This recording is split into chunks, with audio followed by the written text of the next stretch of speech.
Hey guys, welcome back to the Elevate HD podcast. This is episode 17, and today I am joined by Brad Whymark.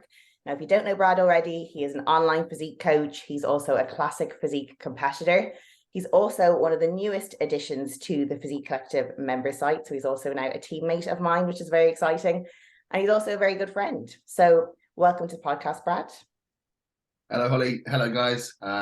Firstly, thank you for having me on. It's very cool. A beautiful introduction as well there. They're not even, yeah, this is quite a nice title. I like this. It's quite a good bio. I was quite impressive. I'm sitting there going, yeah, that sounds cool. I like that. Yeah. You're just sitting there like trying not to gloat, but Yeah. hair flip. Feel worth it. So Brad, do you want to tell me a little bit about yourself, kind of a brief introduction about how you got into coaching and bodybuilding and where you're currently at the moment? Yeah, sure. So I think my obsession with bodybuilding started probably quite a young age. Like I was always obsessed with that kind of muscular, lean physique. Always knew that I wanted to develop my physique in such a way, but I was always told, like, because I was so small, it wouldn't be my type of sport. I should stick to what I was good at, which was kind of like athletic, like short distance, kind of fast paced running. But I just never found an interest in it. Like I was always quite sporty, but it was more the bodybuilding side that fascinated me. But I probably didn't start training until I was 21, 22. As soon as I found, like, I instantly fell in love with it, and I knew that this is what I wanted to do. Whether that was just bodybuilding, whether it was just physique development, whether it then led into personal training, I knew that the gym environment was where I belonged. And within the first year of training, I thought, right, okay, like I need to make this a career. I don't know how I can even make it possible, but I want to do something in a gym. And I thought, even if it meant cleaning equipment, like I just love being in the environment. So I asked a lot of questions, like with the personal trainers there, and they told me about becoming a PT. So I took all the qualifications that I could and possibly needed, even stuff that I don't even use now. Like I wanted to be as qualified as I possibly could. So I think I PT'd for like the first 5, maybe 6 years of my career, working in like different gyms all over the place. And then lockdown hit, and that kind of forced me to try this kind of online coaching. I always knew that I wanted to like venture into it because I wanted to work within more the bodybuilding realm of coaching.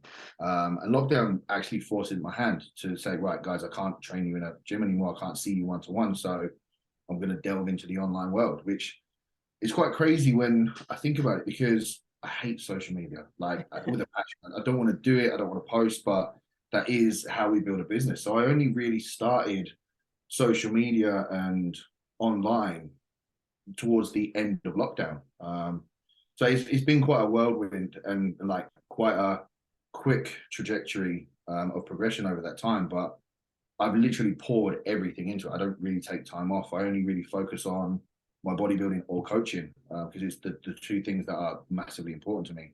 I knew, again, as soon as I started training. So the thing that most people don't know is I was 8.5 stone when I first started training. So Oh my God, that's like my stage weight. 21 years old and I was 8.5 stone, That's like mad. so malnourished, it was unreal. Like I just didn't know, like I had no positive eating habits, no positive life habits. Like sleeping routine was basically every negative you could think of. I was pretty much ticking those boxes rather than positive boxes. So I always knew that I wanted to bodybuild, but again, I had this kind of really small, weak frame, and I was like, I can't be a bodybuilder, but I'm going to start training. And I only took my first show, 2020, where I did 3 shows, where I first met the majority of you guys at the Compact Classic. And instantly then I was like, right, this is everything. The moment I walked out and the lights hit me, I was like, yep, this is, other than coaching, this is all I want to do. So I'm still quite a novice and baby to the competing game, but I've just been training such a long period of time to build up to that level. So although I've only been like on the stage very, very little in comparison to other people, I've been training the kind of progressive in the bodybuilding manner for such a long period of time that it kind of feels like I've been and done it a lot more than what I have. And then growing, like you say, to I think a beautiful rate of an online presence. I've had multiple clients on multiple stages and multiple federations. all ranging from, top 3 placings. And then, yeah, now being the newest addition to the Physique Collective, I've had to kind of like take a few steps back over the last few weeks and be like, what is actually happening right now? Like, am I going to wake up like still 8.5 stone going, right, yeah, that was crazy. That's what I find mad is that like we only really started following each other like a couple of months ago. I remember like I think you tagged like Ryan and Leon in like a posing video you'd done, and I was like, wow, this guy is really good at posing. I'll give him a follow. And then little did I know that you've become such a big part of my life in terms of as a friend, as a teammate, as someone who's also a coach. Like we see each other at all the shows. Obviously, Kerry's a very good friend of mine as well. It's just mad how it like exponentially grew so quickly, and I had no idea a couple of months ago how big a part of my life you'd become. This is exactly it. Like it's crazy. Like I say, the kind of speed of trajectory that's kind of taken place. Like I started talking to Leon and Ryan like around the time that I was competing. I had conversations with Joe in passing as well, and I always knew that I wanted to be coached by Joe. But like at that point, I was still like building up my business. I didn't have much money behind me either, and I was like, oh, I'm not good enough. I don't have enough money. Like, I'm not really on that level. And yeah, like again, like I have the biggest thanks. I tell Joe like most days, like how grateful I am, because like having the conversation with him about wanting him to coach me was literally that tipping point of the scales where just life changed very, very quick, and all for the better.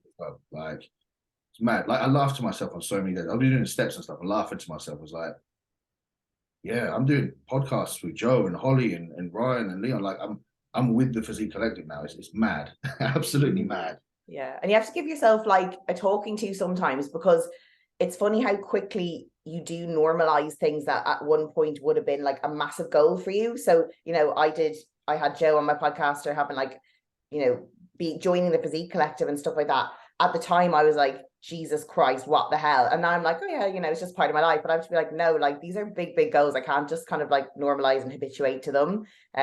Because how I've progressed along the years, I'm really proud of. But it's easy day to day just be like, oh yeah, whatever, it's fine.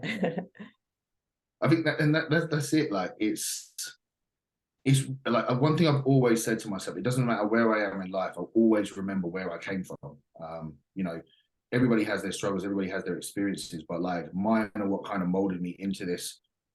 It might sound bad, but I'm self-admitted obsessed. Like I literally live for nothing other than coaching and bodybuilding. So, the kind of build up from where I was to now, like the gym molded me, the gym made me, like bodybuilding molded me, it taught me life skills like dedication, like patience. If I wanted it, I had to work for it. It wasn't just something that was going to come to me. So, things like what has been built from bodybuilding just is very like, I say it's very like important to me. It's almost like my family are you guys. That's what it like bodybuilding has given me. So when people think, oh, do you not think you're a bit obsessed with this? I'm like, yeah, I fucking am.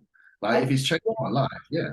The fact that there's such a negative connotation to the word obsessed is just something like people in society probably place this negative feeling on it because they have yet to find something that they're passionate about. And when you're passionate about something, you want to go all in. Like there are so many people that live their life day to day. They go to their 9 to 5, they go home, they have dinner, they go to bed, and at the weekends they go out for pints, and then they're hungover on a Sunday, and then they repeat the cycle. Whereas some people like us who break that mold, and we have a passion, we have a goal we work towards every day, we have those non-negotiables, we sacrifice social events, we sacrifice being hungover at the weekend, and they think that we're obsessed, we're addicted. They place all these like negative names on us that is probably a reflection of themselves as to, they don't yet have that passion. They haven't discovered their vocation in life. And they're kind of reflecting that back on themselves and thinking, oh God, that's not how I live. And, it's difficult. It's like if you get to find your passion, like it took me a long time to find my calling or my vocation or what I was passionate about in life. And it is a struggle. And you kind of do look at people who are doing those kind of things and being so goal driven, and you almost either look down on them, or you're like jealous, or you're envious of that they found it and you haven't. And it's difficult. So you kind of have to take that with a pinch of salt when people kind of look down on you and say, oh, you're just obsessed, you're just addicted, you don't think about anything else. Because you never know what they're really thinking. Yeah, like you said, I think it's misunderstood, and like you say, it's a reflection on themselves. Because I found that over the years, like the people who you would think are there to support you tend to be the ones that then question everything. And then when you do hit that kind of goal or level of success that you've been chasing, you find that the friendship then dwindles. Like they don't see you the same, or it's conversations like you've changed, or I don't like the person you've become. It's like the person I've become hasn't changed. It's just my goals or the levels that I wanted to achieve, I've now achieved, and potentially in that time built more confidence. Because I think that's probably one of the biggest things for me. Like when I first started out, I was so self-conscious, so quiet. Like I didn't talk to anyone because I was just so insecure. But then as time comes on and like as growth builds as well, so does self-development, so does confidence, so does the self-assured kind of behaviors that come with it. So I think that sometimes can be like a little bit maybe threatening to some people as well because they don't understand it, or maybe it's something that they're chasing but they don't know how to get it. So I agree. I think people fear like change. Yeah. Whereas I'm the opposite. I fear being stood still. I fear not changing. So I want to throw myself at literally anything and everything. Mm-hmm. Yeah, I'm the same. And even like everything you've ticked off this year, and you're probably thinking in 2023, okay, what's next? What's next? I just want more, because you're always striving for more. And I'm the same, like complacency is my biggest fear. Like I'm starting a new position in a new company for a new job in 2 weeks' time, because I just got to the point in my current position where I was like, I need more. I need to be stimulated. I need to be challenged. I don't like that this is becoming a bit too easy for me. I'm too young for that. I need to feel uncomfortable, and I need to feel like I want to feel challenged every single day. So we have that kind of similar mindset there. Yeah, definitely. So what our topic is for today actually is kind of learning how to balance having a coaching business and developing that coaching business and having clients, but also managing your own bodybuilding journey and your competitive career. Because I think day to day, as an online coach in general, we wear so many hats. We are nutrition advisors, we're trainers, we're therapists, we're friends, we're supporters, we're motivators. We are literally everything under the sun for our clients. So when you invest so much time and energy and effort into your bodybuilding clients and their preps, it can be very hard to balance your own goals and how to prioritize them. And we often see coaches these days who become successes and have loads of clients, and they're really dedicated to their clients competing and on prep, that their competitive careers either take a back seat or they're just giving up altogether. And I just don't think that's necessary. I think you can do both. I think it takes a lot of effort and a lot of structure and a lot of organization, and it's not easy by any means. But I think that if your own bodybuilding is important to you, you can make it work. So the reason why I brought Brad on is because I think he's a really, really good example of this. Like, for example, in 2022, although he took a year off competing, he had a lot of clients that stepped on stage while also building his physique to a point that would be worthy of revealing on stage in 2023, where he wants to be much improved from the previous time he stepped on stage. So I don't know if you want to talk about last year, maybe like a typical day in the life starting off. Like, how did you manage your day so that you could make sure all your clients were good, whether they're on prep or in off season, but also make sure that all your boxes were ticked and everything was optimal for you at the same time? Yeah, sure. So I think there's a couple of things that firstly go kind of like hand in hand. And I think the main thing, like you say, because it works both ways with coaches. You either get coaches who are very successful bodybuilders that then kind of grow into coaches and then can't manage their workload because they're too obsessed with bodybuilding, or you get the other one where they then focus so much on bodybuilding they then can't give the time to they focus too much on their coaching that they then can't give the time to bodybuilding. And I think the first thing that kind of sprung to my mind is that without my team, without the payment that they pay me, and without the service I provide, I can't bodybuild. Like they give me the life that I have. Like they pay my bills in essence. So work comes first. The service that I provide always comes first. And I actually had a question. I think it might have been on a podcast or just on a question box that I heard on Instagram, and someone said, like, when you're going to compete in 2023, how are you going to be able to provide the same level of service? And my service doesn't change. It didn't change in 2021, didn't change in 2022, and it won't change in 2023. I'm very like structured and robotic with my routine. So whether I'm in prep or whether I'm in a massing block, the routine remains the same. I'll make sure that I'm up anywhere between kind of 5, half 5. I have the same routine where I'll come and start doing my morning check-ins from pretty much the moment I wake up. And then my eating routine remains the same, training routine remains the same. I basically get the majority of my steps boxed off easily in like a growth phase because I don't have to try. When it comes to prep, I usually just do a morning block of cardio, then maybe an evening block of cardio just to make sure my steps are done as well. But I find that when you get into prep, you become more heightened and more productive anyway. You're Like so efficient, aren't you? exactly, like everything's done, even things that you didn't need doing are done as well. Yeah. Like you sit there at your desk, like organizing paper or organizing pens and stuff, and it's like, why am I doing this? I Like, remember during prep this year, I made an entire exercise library database for myself for programming for my clients because I was like, oh, might as well. it's just mad how efficient you get. And then this is why, like, when people say to me, "Oh, I don't understand how you can do both," like, I don't understand how you can't do both. Like, I've always said that there was a level of clients that I would cap. I wouldn't take on more than that. Not from a bodybuilding perspective, but because I want to be able to offer the same level of service to all of my clients, whether they're just like a Gen Pop client or whether they are a pro card chasing athlete. Like everyone deserves the same level of time. Yeah, of course, their goals are going to be different and the level of service of what I offer might be different, but my attention to detail and my personal professionalism towards them will always remain the same. So, you know, if I'm taking on 100, 120, 150 clients, I can't do that. Like, there's just not enough hours in a day. I also So, find it mad coaches that have almost like a hierarchy of their clients. They have like pro card clients or Olympia bound clients, or they have, you know, Gen Pop clients, and they treat them all differently, but they're all paying you the same amount of money. So therefore they should get the same service. As you said, they might require a different level of support because some of them, like Gen Pop clients, might need to be told how to use My Fitness Pal, what to do when you go to a restaurant, navigating social events, and maybe the higher level athletes, you can just give them a meal plan, give them the macros, and they're self-sufficient. So they might require a different amount of support. But you should give, every client deserves to have what they need to get the results. And it's in your best interest as well to do that for them, because then you get the results as a coach. yeah. And also, like, one thing that I kind of see is client retention. You know, you always see clients kind of like dropping off or gaining more.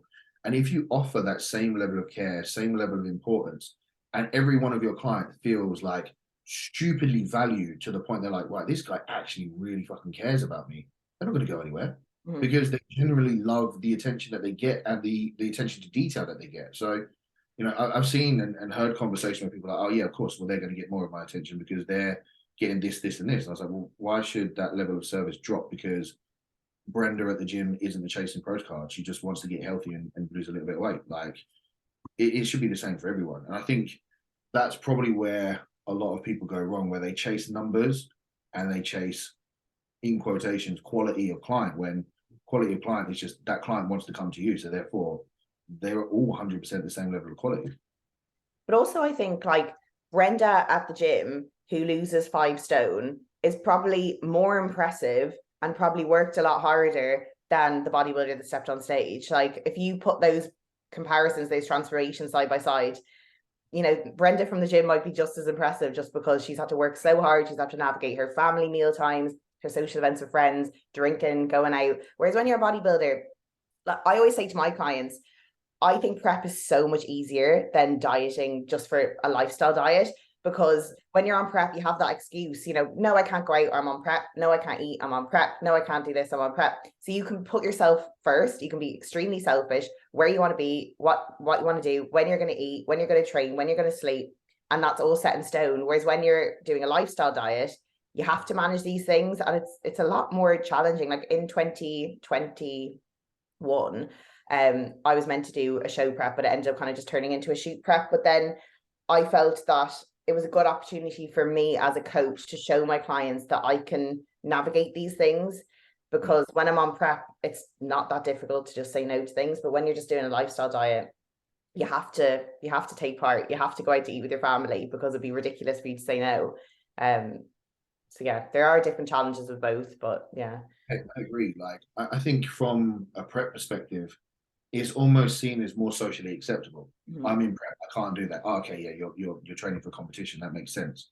You know, if you've got like a family at home, kids, husband, wife, like normal day-to-day activities, you go to the office, people are not offer you food. Like if you're in prep, people probably won't do that because they know you're chasing for a competition. But you know, like we say, Brenda, who goes to the office and then back home, you will get that, oh, well, one won't hurt. And there's just so much temptation in the face all the time. So it requires like, I think personally a higher level of self-control because it's not seen, and it should be, but it's probably not seen as the same thing. It's probably seen as less of a challenge or less of a variety, where it probably actually isn't. It's probably harder because you've got more temptation, you've got more expectancy to maybe eat the same as what the kids are, or go out for family occasions, or you know, if you want to go to the gym, well, you know, we've got this planned. You can't go to the gym today. So whereas a bodybuilder can say, I'm competing, I have to do Yeah. this. Okay, yeah, that's understandable actually. It's almost like a get out of jail free card. You just flash it whenever you want. Just gonna play Yeah, it. this is Yeah, it. sorry, I Yeah, can't prep. literally, this is it. And you know, if we do flip it the other way again, going back to the kind of coaching side of it, this is something that really bugs me is when a coach will say that excuse to their clients: "I can't, I've got a show." Yeah. Okay, you've got a show, but if it wasn't for your clients, they are what fund your lifestyle. And bodybuilding isn't your job. Okay, unless it pays like sponsorships and stuff. Coaching's your job. Bodybuilding is something we do for ourselves out of enjoyment, out of love, out of passion.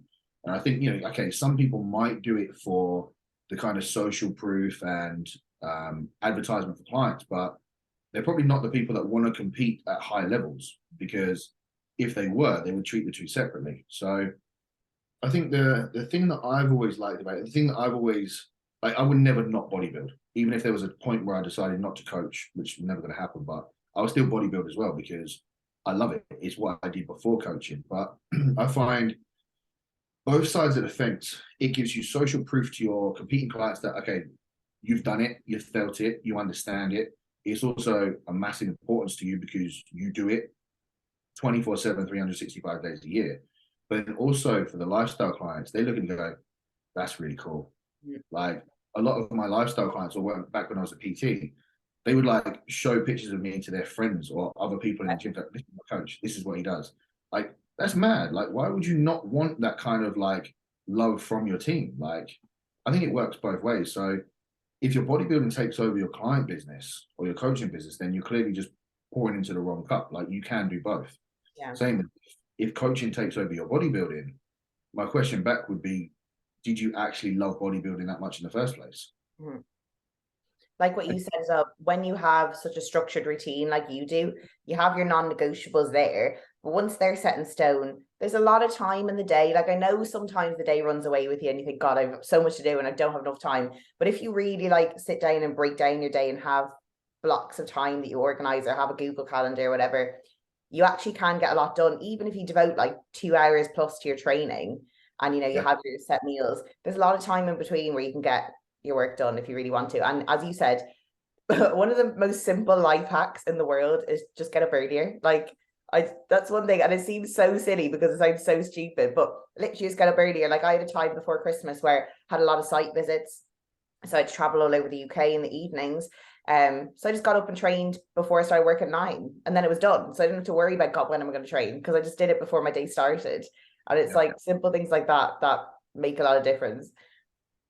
100%. And I think this is another thing from a coaching perspective is we don't have set working hours. We Mhm. get to pick what we do on what day. And I think there's a couple of things that I see kind of get mixed up. Like there's quite a few coaches that I also coach as well. And one of the first things I say is like cement your routine. Know what you're doing on every day because every day doesn't have to be the same. So I'll give you an example. I take Mondays off. I take like the weekend is more of a relaxed approach because if I've got shows, I want to make sure that I've got a Saturday and a Sunday free. So I can go to shows, I can make sure they're prepped, I can make sure that everything's sorted. It might be like a few days to do programming and stuff like that. Monday, I'll always take off.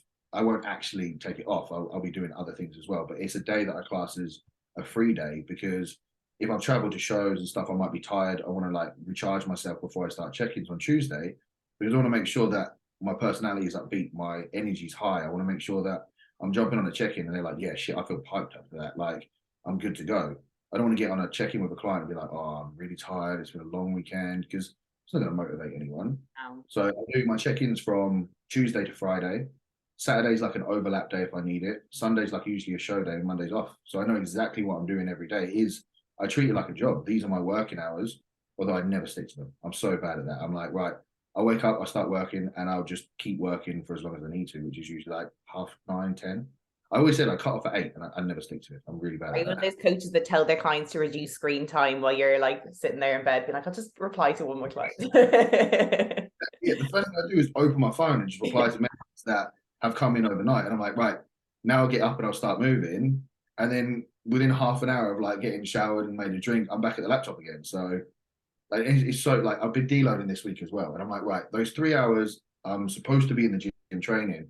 I'll take time away from the laptop, I'll go for a walk, I'll do something else, maybe read a book. I haven't. I'm just sitting in front No, of the but you're laptop also doing like, you're like on a deload week, I can get so much coaching work done. I can like develop these resources, or I can make this graphic, or I can push my coaching a bit more, or do this marketing, or set up a new challenge, or you just find things to fill up your time. So instead of it being a relaxing week, you probably just overwhelmed yourself mentally with extra stuff.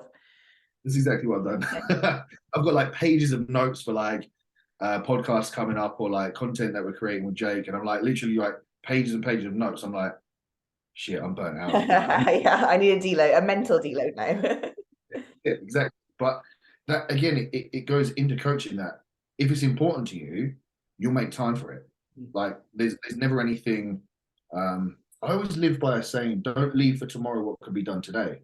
And it keeps me in line with my efficiency, but it also makes me more proactive. Is that, if something popped up tomorrow, I don't have anything that's taken up that space because everything I needed to be done is done. Like tomorrow's free. So, if anything pops up, a client call comes in or somebody wants to get started, cool, I can jump straight on that because I've not got anything like clogging my desk, or there's nothing kind of like backlogged or anything. So again, it's time management, it's efficiency as well, which Yeah. I think, I mean, I am very like grateful and blessed in that my social circle and the people I'm around are all exactly the same. Like you guys are all exactly the same. You all understand it. Like, if we had like a social event and I was just like, right, okay, I've just got to jump on my laptop quickly and do a program. No one in the group is going to go, what? Put your laptop away. They're going to understand it because they're exactly the same boat. Where potentially there might be other coaches that have a different environment that do have to kind of balance their time better. But like you say, it comes with balancing your time better. If you make the time for it, it shouldn't get in the way of anything. Yeah. I'm probably like one of the ones that's a little bit out of that group a little bit, kind of the one that is a bit different in that I still have a full-time job. So I work 9 to 5 as like a normal Gen Pop person. And then in my outside hours is when I do everything else. Yeah. So as you said, for example, like we went go-karting as part of the Physique Collective Christmas party. And then I happened to go back to Joe's, but I wasn't planning to go back to Joe's to see you all. So I literally said to Joe, I have like 3 check-ins, I need to do them. And he was like, literally go upstairs, shut the door, do your own thing. So I went in, did all my check-ins, and then I was like, right, I'm fine, I can socialize now and he got that. Because I have to do all my check-ins on the weekend because I don't have scope to do them during the week. So for me, when I was prepping last year, I was doing my full-time job, I was prepping, but I was also maintaining my clients and trying to build my business and try to do Physique Collective. So it does require a lot of organization and a lot of stuff has to be done at the weekend. So then if you throw a show into the mix of the weekend, it's even harder to manage everything. So it really takes a lot of precision. But I also think it does get to a point sometimes where if you do have one of those manic weekends where you have a show on Saturday and Sunday and you're crazy busy during the week and you've so much going on, like your clients understand, and if they love you, they will be okay. If you are like, sorry, the check-in's gonna be a little bit delayed, or do you mind if I just send a voice note this week, or do you mind if I write your check-in this week, they're grand. And like if Joe said that to me saying, look, Holly, I'm absolutely swamped this week, do you mind if I like reply to you a day later, or I just send you a written feedback? I'm like, absolutely, you go ahead. But because we've built that relationship and because I respect him and I honor him and I know that he's always on the ball with me, I give him that leeway and it doesn't bother me at all. So I think it does pay to, over deliver with your clients, give them all the support they need so that when you do need that bit of slack, they'll happily give it to you. Yeah. I completely agree. And I was going to say the same thing, that when you do offer that like undeniable level of service, your clients will give back to that because they understand. They see what you do for them. So of course you're going to be doing that for the rest of the team. They see what you do on social media. They see what you do at shows. I think one of the coolest things for me, I went to Dubai earlier last year. I think it was like February, March time. And I said to everyone, I was like, I'm still working, so check in. Like 60% of the clients didn't check in. They were like, I know you're away. You don't take time. I'm not checking in. I'm like, no, you can still check in. They're like, no. I'll check in when you're back. And I was like, legend. And I think that again, it like when you give so much to the team, they will completely understand. I know people have already said I'm not planning to compete until September. And people have said, right, tell me when your shows are, and I'm not checking in that week. And I'm like, I'm still working. Like, I'm competing the whole of September. Like, we're not taking a month off. Like, it's fine. Still do this. But again, I think it's that there's that kind of mixed bag on social media where some competitors will make out they're literally like worlds coming to an end because they're competing. Everything's so difficult. They struggle. And then there's the other side of the camp, which, yeah, of course it is hard, but they just crack on with life. And I think because a lot of people kind of go with that, I'm in prep, like, this is my world, don't talk to me, like, you can't distract me. It then builds that kind of negative stereotype around competing, which makes people think that life becomes instantly harder, or, you know, you can't do daily functions. You can. Like, don't get me wrong, it's hard, you will be hungry, you will be more tired, but like you say, if you time manage and you still treat your clients with respect, there's no reason why you can't do both. There's no reasons why people should think that you can't do both either. Yeah, and I really hate when I'm on prep and people make that excuse for me. Like when people say like, oh, Holly won't want to do that, she's on prep, or, you know, I don't want to bother Holly because she's on prep. Like that really annoys me. It's the same, like I hate being sick because I don't want people to think I'm not being like 100% myself. So I want people to expect the same productivity and the same whatever I put out into the world in off season as I do in prep, and the same effort levels and the same results. I want that standard to be held for myself. I don't want anyone to cut me slack or to make excuses for me or to give me some leeway, because I want to be 100%. Like I got up on the day of PCA finals and did all my check-ins before I went and competed, because I was like, you know, I don't want my clients to wait. You know, I have a bit of time here. Why would I not just get them all done and make sure that they're okay? So yeah, I think it's just about what matters to you most. But one thing I was going to ask as well is about training, because what I find is when I am training and I have a message come in from a client, it does kind of, your mind does switch slightly a little bit, and you're like, ooh, I've got to get back to, or a check-in comes in or something like that, and you do switch to coach mode a little bit, being like, oh, I'm wasting time, I need to get back to them, you know, I feel guilty being this selfish in training right now when there's something I need to get back to. So how do you manage that? Like, do you have a process? Do you have do not disturb on, or are you able to like maintain that athlete mindset until you leave the gym? I'm pretty terrible at it, to be honest. If there's a message building up on my phone, I get real anxious. And I know for a fact the client sends that message and they're not expecting an instant reply. They can happily wait hours. Like, I will never let them wait hours. And there's kind of like a running joke within the team that, like, I just never put my phone down because their message, I instantly reply. Now, I've never really let it affect my training, because what I've kind of learned to do is maybe prioritize the message at the time. So I'll look at it. Does that need replying to right now? No, cool. I'll finish the session. I'll reply when I'm out. Like, I'm not in the gym longer than an hour, hour and a half. So it's not going to be any sort of unacceptable time. But I will always look at the message to see if it needs instant attention, because it could be something that needs like right now. There was a point where I said, right, when I train, I'm not going to look at my phone at all. But I think because it wasn't affecting sessions, it wasn't affecting kind of time in between sets, because I still always time my rest periods. Potentially one thing I did find that it can switch my mindset. Like if you're in like a real kind of like solid zone, training something savage like legs or hack squat, and you get a message that requires kind of a more calm, relaxed, kind of more advising side of coaching, it can then switch that mind from the kind of real focused, intense athlete side to then, right, I now need to switch on the caring, considering like mindset of a coach. So I know I probably shouldn't do it as much, but like I said, like coaching provides me the lifestyle that I live for bodybuilding. So there has to be an element of priority. And I think potentially as I get deeper into prep, I might change that rule and just be like, right, I'm not going to look at my phone while I train. And if I said, like, I make all my clients aware of everything. I've got a team group chat, and if I'm at a show, or if I'm traveling, or if I'm away for a day, I tell them what, like, well in advance, this is what's going to happen, so they're all fully aware of it. And like I said, I can pretty much say anything. I'm sure if I put a group chat today, last minute plans, I'm going away for a week, they'll be like, cool, have a lovely time. Yeah. Like, they're not going to question it or like feel negative about it. So as long as they're still getting that service every other hour of the day, I'm sure, like you said, if you build that team respect and team love, and you give them that, right, I'm really focusing on my sessions now. I'm going to be in the gym for an hour and a half tops. I'm not going to be looking at my phone. You might even have to like say to them, I train at 1 o'clock every day. So between 1 and half 2, 3, I'm not going to be replying to messages. They're probably going to go, cool, I'll message you before or after. Like they'll completely understand it. It's like what like Joe does and Christian does, like on their WhatsApp bio, they state what their client times are.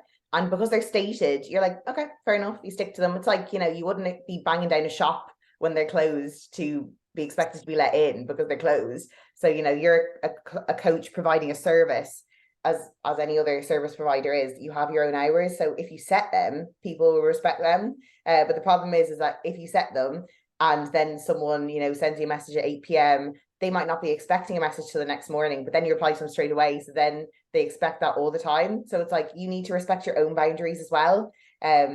Because if you set boundaries and then you break them, then why would the client expect you to maintain them the rest of the time? So it's kind of like respecting yourself in that way as well. That's probably the one thing that I'm really terrible at. This is what I've never really set boundaries for myself as in working hours because I know I won't stick to them. I'm really bad at it. Like I said, if I know there's something there, it will make me so anxious and uncomfortable.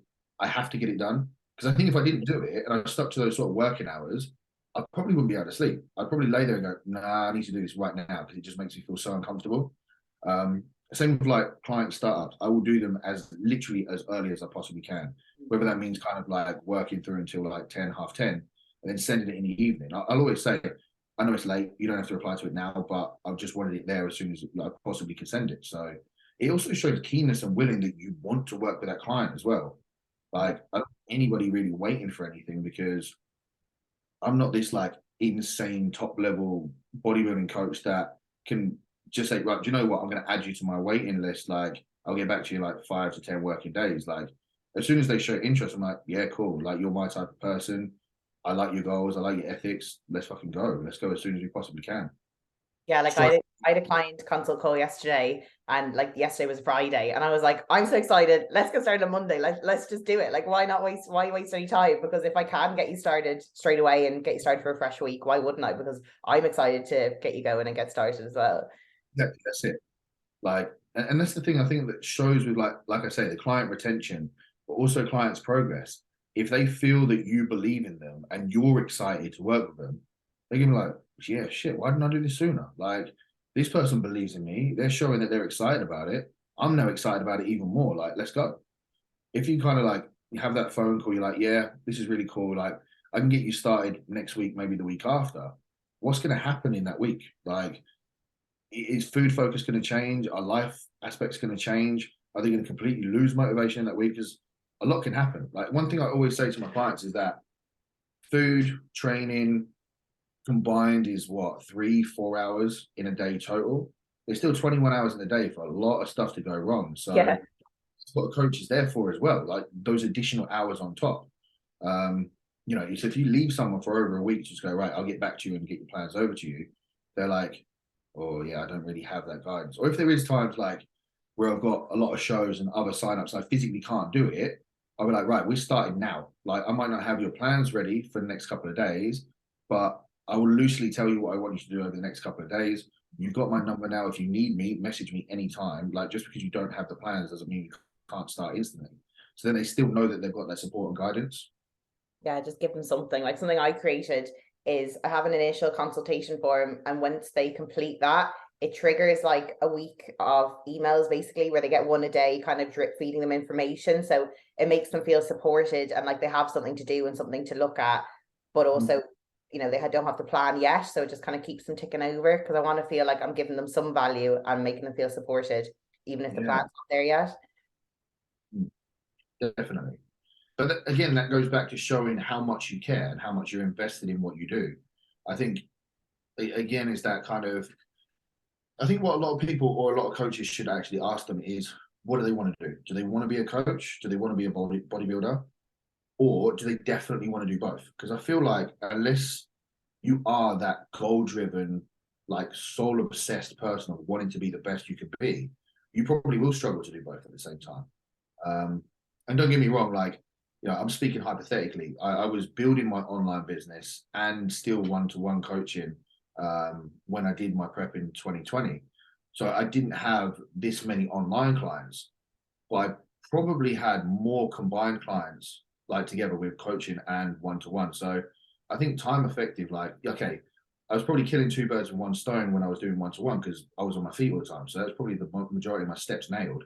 But I still had probably the same amount of workload, if not more.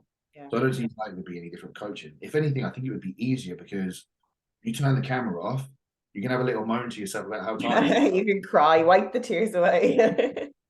Put the camera back on and you go. Like when you are back to back, face to face with people, you have to have that personality there all the time. Even like if you're dying inside and you're hungry and all you can think about is your next chicken and vegetable meal, like you have to still have that face. So I don't see why it would be any different for online coaches. If, like I said, I think it'd be easier because you can do all your workload when you have the most energy, like first thing in the morning, and then spend the rest of the day doing steps, training. Like you can micromanage your day any way you want. Yeah. Try it. If it doesn't work, cool. Flip things around. If that doesn't work, okay, try things different. You don't have a set. I work 9 to 5 and I have to do this within that day. Like you can do it as and whenever the day pleases. Yeah. And that's another thing I was going to come on to as well, is that you said that you travel a lot for shows, for client shows the weekend. And obviously travel is something that a lot of people are afraid of often because it does disrupt their routine. But I find when I was on prep last year is that because I travel so much for work, I find those days nearly easier, especially on days where I had like very low food and, very high steps. By the time I was getting on my trains, I was, running from place to place, checking into the hotel, getting my work done, all this kind of stuff, being on the train itself. I didn't really have that much time to think about eating. So it made it a bit easier for me, to be honest. And what I usually do, and some things, what I find has worked for me is having targets that are set in stone, but being flexible with how I get the targets. Like, for example, I never have scheduled rest days in the week. I always use them as tools when I need them. Like if I have a heavy travel day or if I have a heavy site visit day and I don't want to be worried about rushing from the hospital to the gym, I'll utilize those days to my advantage. So that's kind of how I tweak it around when I'm traveling. But I was wondering, like, how do you find like staying on the ball with hitting your targets when you're traveling for shows and you have to maybe stay in a hotel or train in a different gym, or be maybe either, go to Tesco to get your meals or have to meal prep in advance? Do you find that a struggle? So during this kind of like massive phase of 2022, not at all. I think off the top of my head, I had over 30 client shows this season. 30? It Oh was, my God. 30 individual clients because some had repeat shows. But I think in total it was 30 shows that the team did. And I didn't miss one. Sorry, I apologize. There was one that I missed because it was Jake's birthday. So I couldn't get to that, and that was planned way before the show. Other than that, yeah, 29 shows that I think I was there, and I'd always make sure that I was there the night before as well. So I was there for their registration, I was there for their tan, just to make sure that if anything happened and they weren't sure of, they had kind of my guidance there. I think one of the craziest ones I did was when I had Kerry and I know Emma. this. I know exactly what you're going to say. It still makes me cringe. So I was in Maidenhead. I think the Friday the night before, getting ready for Kerry's race trick competition. I then left Maidenhead that morning to go to Manchester to that Emma show, which you could pick that as well, didn't you? And I was there like, Brad, were you not in Maidenhead yesterday? And you were like, yeah, I'm going back again. What?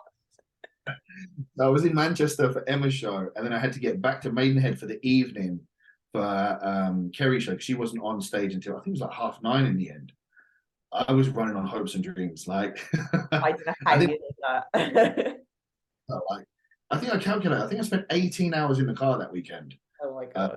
I felt pretty rough. So I probably wouldn't do anything that extreme again if I was in prep, because that's asking for problems. But I think what I've done kind of in this massing phase, like as you said, when you are so busy and you have got so much going on, I don't get hungry at client shows. So I'd usually condense my meals down anyway, even when I was massing.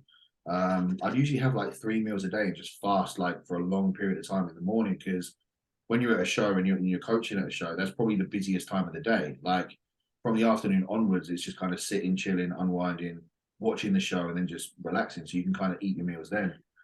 So I never really struggled for like sticking to the plan or food prep or anything like that. And I'd usually get like an Airbnb so I could prep all my meals ready. There's always going to be some sort of a gym around the area that you are. I'd always have the car with me as well so I could drive places. So I didn't skip or miss anything kind of within the kind of off-season side of it. And I can't see it being any different with prep. There might be more considerations like the length of time and tiredness. So I might book like 2 nights rather than coming home the same day if I feel tired. But I think, again, it goes down to planning and preparation. If you know you've got a show in 2 weeks' time in, Manchester or London, you look at the closest gyms around. You look at Airbnbs that, you're going to be able to prep foods in, or take food with you, or macro track easier foods. Like, I only eat cream of rice on a show day because it's just so simple to prep and it's just easy to eat. So it's literally 3 cream of rice, which I just combine down from 5 meals into 3. And again, like, we're coaches, we can macro track our own food. So if we need to swap things, it should be easily done. It is just preparation and time, and just, again, making sure that the client has what they need first. And then what I'd usually do if I had to train on that day is, right, they've got hair and makeup. They're not going to be free anytime for the next 2 hours. They're not going to need me. I'll go hit my session now. You don't always need to be there for it. So as long as they have you and your phone's on in case something does go wrong, you can still go off and do your own thing until they need you again, which is pretty much how I run the whole season. Yeah, that's what you said. And that's what I always tell my clients. And I think one advantage I have as someone who still has a full-time job that involves travel is that I can be like quite relatable to my clients, especially like the one I just took on this week. Travels a lot. He goes to a lot of different like universities for work, which is pretty much exactly what I do. And I always tell them, like, look, if you break it down, instead of just saying, oh, travel, can't stick to plan, can't do it, literally break it down into chunks. The first thing I always say is, like, literally no one is forcing any food into your mouth or telling you what to eat. You are in control of what goes in your mouth all the time. And even if you haven't meal prepped and you haven't set your solid meals, any single Tesco Express will have cooked chicken and Greek yogurt and fruit and salads. And it's honestly like Matt from the Physique Collective, he did a full day of eating, sticking to his macros while only eating food out for the site, just to prove that, like, yes, it might be, more enjoyable to cook your own food and have it there in Tupperware, but you don't have to do it to stay on track. And as you said, like, when I use booking.com to book my hotels and apartments, and I always check the distance to a nearby gym. Even if you have to train in a commercial gym, it's not ideal, but you can make it work, especially for cardio. But there's usually like a bodybuilding gym nearby. There's always shops nearby. You can be near the venue, but be near other things. Like, it once you break it down, it's actually not that hard. And as you said, there's a lot of waiting around time on show days for you to get steps in, for you to, go and train if you want to. Like, when I did PCA Murcia, my friend Mel dropped me off, went and trained, and then came back because she knew I had stuff to do. And I was getting my tan done. I was sorting out everything else. So it's really fine. Like, you just get on with it. The one thing I struggle with is when I do have a show on Saturday and I do have check-ins, because sometimes they come in a little bit later. So, I have to make sure I prioritize getting them done like when I come home. But I'll always get them done the same day, unless it's like exceptional circumstances and I just can't. But yeah, I just think whenever you have a task that seems overwhelming and that you can't do it, just break it down into like really small chunks, take it step by step. Which targets do I need to hit? What's the easiest way to go about hitting them? And that's it. You don't need to overthink it past that. It seems overwhelming at first, like you say, but then, like you say, if you take a step back, the thing that's overwhelming is it's just your different routine. As soon as you think, right, okay, what's the best way of tackling this? It's not so overwhelming. And 9 times out of 10, you kind of come out of the weekend and go, oh, that actually was pretty easy. Like, I always lose weight on a show weekend. I don't know why. Like, I stick to the same macros, same calories. I'll always drop weight. So the way I see it, I'm probably on my feet a lot more. I'm rushing around. Probably nervous shaking because of your clients. So, like, everything's going to be working in. If you're losing weight on a show weekend and you're constantly on your feet, expenditure is going to be high. If you're in prep, it works perfectly. And like you say, because you are so busy, you are less hungry. It's not the end of the world. That's actually something I do say. Like, even if you are not a coach and you're just on prep, like go to show days, because not only does it give you something to do where you're not just sitting alone feeling sorry for yourself the weekend, but it gets you excited about being on stage and seeing other people and having the support there, and having friends there that you can chat to and socialize with, because we do turn into hermits a little bit on prep. So if you can go to seminars and events and show days and stuff like that, yeah, it's tiring. Like when I did when I did Fit Expo on prep this year, it was my first time I'd ever done public speaking before. So I was like very close it was June, July, and I was competing in August. So I was wrecked. And I had to, have all these nerves, but also meet everyone and be social, and also have all my food and make sure I was training, but also prepare my talk. It was quite a challenge, but I didn't really think about food, to be honest, apart from that, because I had so much to think about and worry about. Definitely. And I think that's an important thing. Like you said, we do become quite withdrawn, isolated, and almost hermit-like when you are in prep. And it is basically your clients or people who are doing the same thing that you keep in touch with because they understand it. So like you say, throwing yourself into things like that is massively going to help, because you also don't get that kind of stereotype of, oh, they're in prep, they probably don't want to do this. Like if you're out socializing at shows or at, you say, like seminars, like it's probably one of the best things you can do. Like you say, it distracts you as well. Yeah. Jasmine always says to me that I am her non-negotiable. Like whenever anything's, do you want to do this? I'm always like, yep, yep, yep, yep. Even when I was living in Dublin, I would fly every time she wanted me, whether it was a seminar or a complex event or a photo shoot or a show that she needed, like the stall set up. I'm a yes woman. I will do everything because, number one, you make friends, you socialize, keeps you distracted from prep, like expands your horizons. It makes your life more interesting. You meet loads of new people. I love meeting people and getting to know people. So I just say, like, it's probably a good thing to keep yourself busy over the weekend. Because it's very easy to sit alone, feel sorry for yourself, wrapped up in your oodie or your blanket because you're so cold, and just like counting down the minutes until your next meal, because that's just not fun. So I just made sure my whole prep this year, I just didn't really struggle with that because I was so busy and I kept myself so active and so engaged and doing seminars and going to events and seeing people and doing things. I never really had the chance to feel sorry for myself. So the prep was over and I was like, oh, did I just prep? Like, I just didn't really feel like I even did it. Yeah, I agree. And I think it's such an important part of prep because, like you said, I think, I kind of touched on it earlier in the podcast that you kind of have this two separate camps of prep where people love it and embrace it and just throw themselves in it and immerse themselves in it.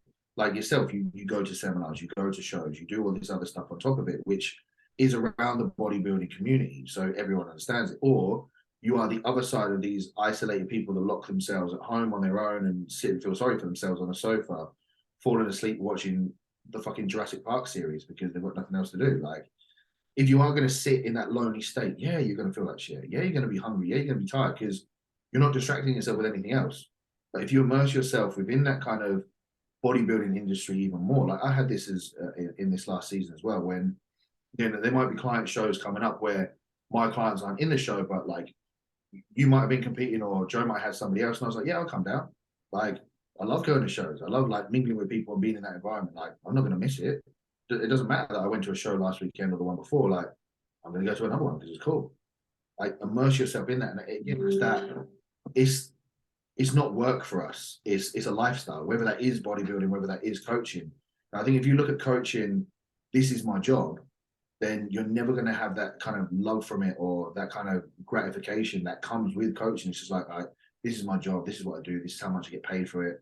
Bodybuilding is what I love to do. I think you have to combine them harmoniously and they work beautifully together. It's like you said, when you go away and you overthink things too much, it becomes very overwhelming. And it probably can from a bodybuilding and a coaching perspective. But when you love them both equally, they can combine and live together very, very well. Yeah. And like something that I think is really important to remember is you get out of this what you put into it.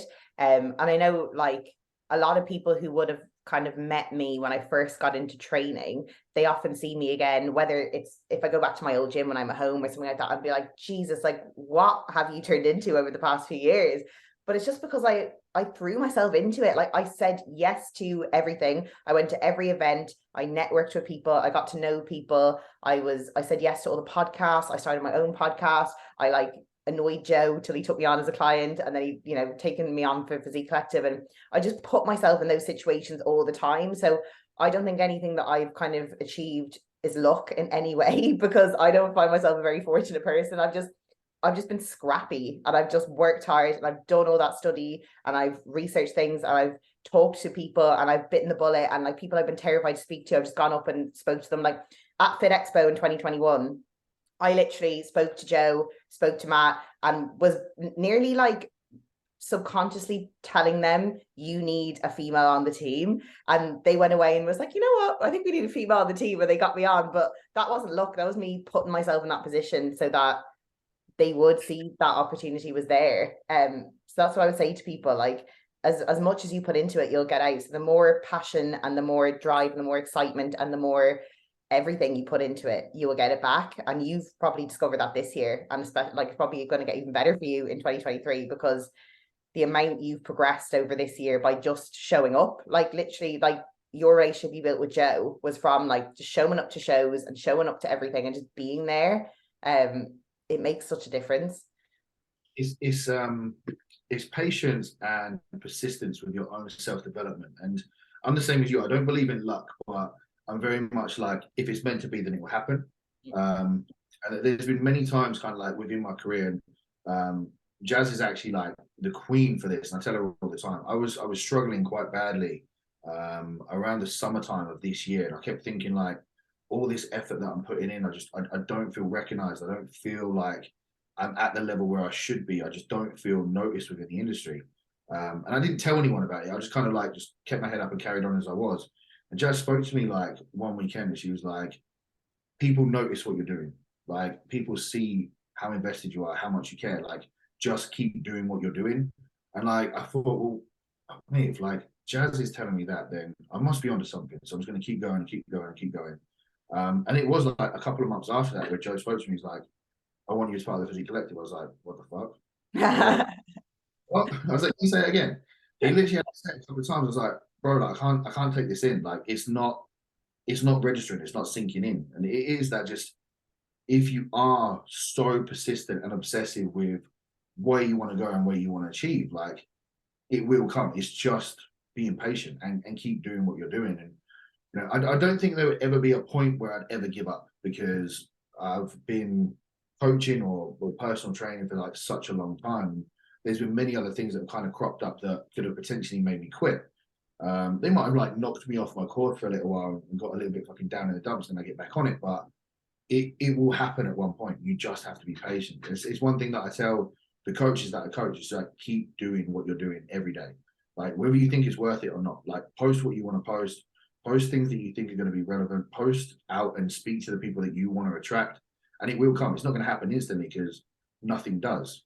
You know, I kind of still see, I think I've been coaching in total maybe like 8 years now, but online still like very, very early on. Like I say, it was only lockdown, but I still see even those 8 years as very early on in my stages of progress. Like I'm only now reaching the heights that I first set out.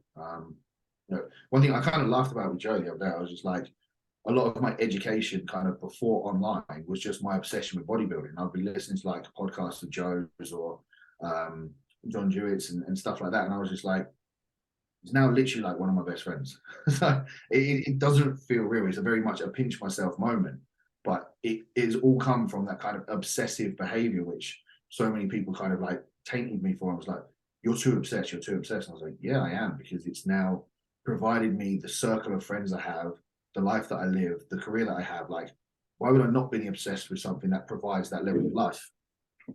Yeah, if they got something that provided them with so much in their life and provided so much value and happiness, like would they not be obsessed with it as well? Yeah, exactly. I love that. So then, wrapping up then, moving into 2023, you are stepping back on stage, which is very, very exciting. So are you able to divulge your show plans, or are they up under wraps at the moment? I can divulge. So I'm currently in my last deload, and then I've got my last massive block starting Monday, and Ooh. then prep begins in April, where we're going to go nice, slow, steady prep all the way through until September.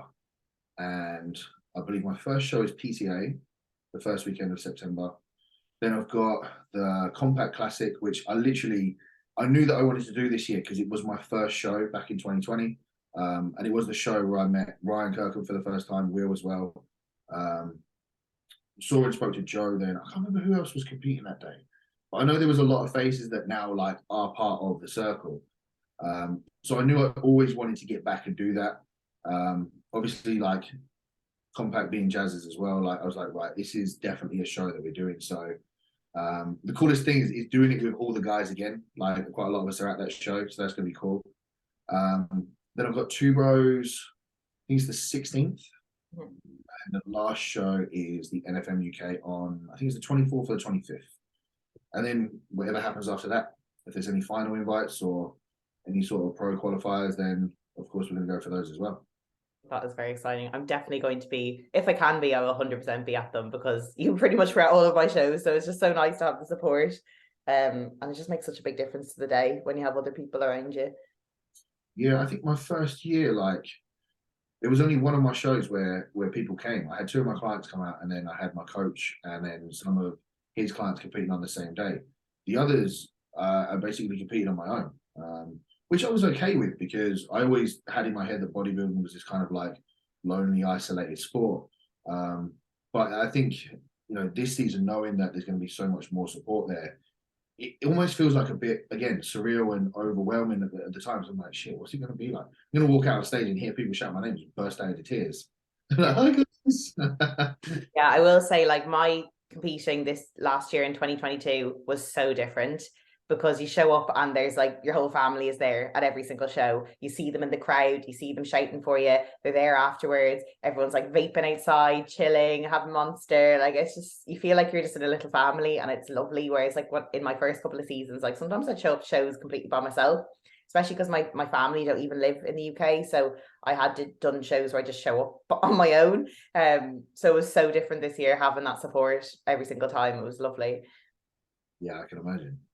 I'm definitely excited, but like it's something that I've been working towards for such a long period of time now as well. Like I loved competing in 2020, but I knew that was far from my best. There were so many improvements that I could have made on, and don't get me wrong, I had a very good season. But to now kind of be under the guidance of Joe, like what he's done for me the last year in physique development alone has just been absolutely ridiculous. Like I often kind of look back and go, how has he done that? Because I've been trying to do this for so long, and he's done what I've been trying to do in 7 years in a year. So like I owe a lot to that to Joe. And then like again, working with Ryan and Leon in regards to posing, just I've said that when I come back on stage, I want it to be a complete kind of unexpected transformation in size, in presentation, in everything.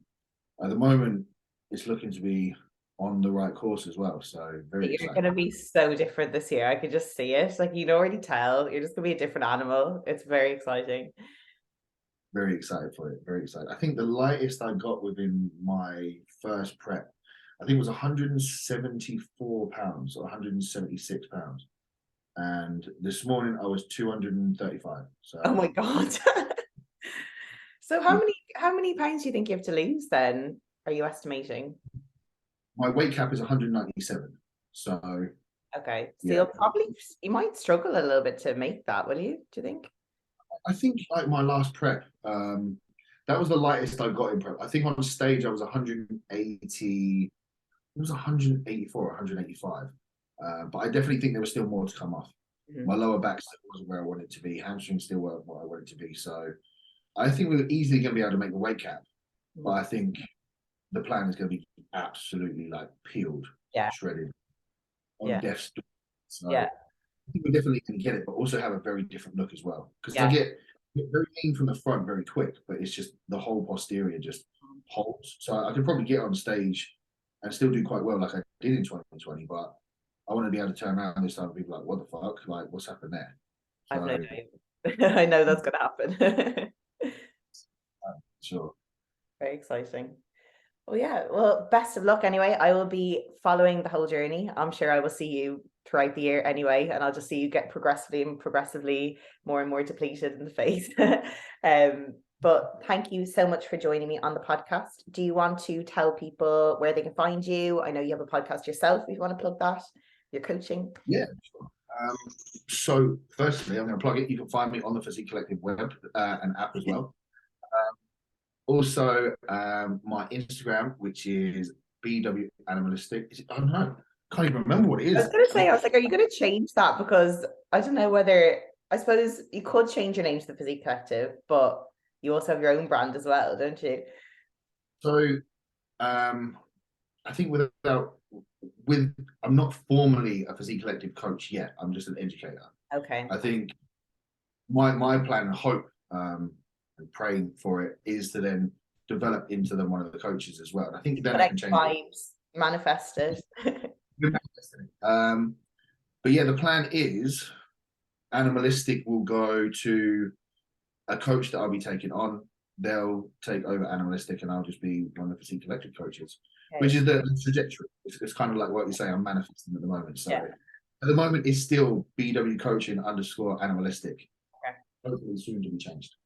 And then the podcast is the Triple F podcast, which is fine, fresh, and fucking fantastic, which I'm going to have to get you on as well. I love listening to your podcast. It's like just nice listening to you chat to me and give me like nice things that raise me up and nice support and guidance. It's very like relaxing to listen to, very positive, very uplifting. It's nice. Thank you. We'll have to arrange one. I'd love to come on. I love hosting them. I love being guests on them. I love listening to them. I love podcasts, so happy to. There you go. That will be episode number 2. We're coming out in episode number 2 as well. Perfect. I look forward to it. Be on, Holly. It's been a pleasure. Thank you. So, guys, if you enjoyed this podcast, I would love if you could take a screenshot, post it to your story, tag myself, which is Holly _ Physique Collective, as well as Brad, which is, I can't even remember what you said, BW Coaching Animalistic on Instagram. And if you have any suggestions for future guests, future topics, I'm all ears. Just drop me a message. But yeah, thank you very much for listening, and I'll speak to you soon.